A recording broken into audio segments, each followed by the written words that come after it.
கள்ளக்குறிச்சி கள்ளச்சாராயம் சம்பவத்தில் அரசு மருத்துவமனையில் ஆட்சியர் பிரசாந்த் ஆய்வு மேற்கொண்ட பின் செய்தியாளர்களை சந்தித்தார். அதை தற்போது பார்க்கலாம். இப்போ கலெக்டரேட்ல ஒரு கோஆர்டினேஷன் மீட்டிங் இருக்கு.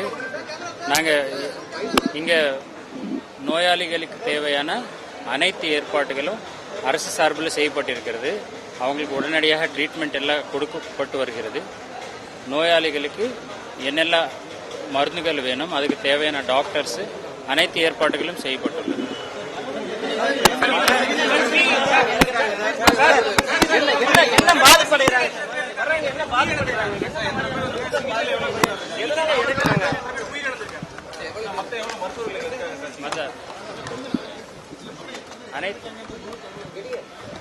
அனைத்து விவரங்களும் மாவட்ட நிர்வாகம் சார்பில் விரைவில் உங்களுக்கு தரப்படும்.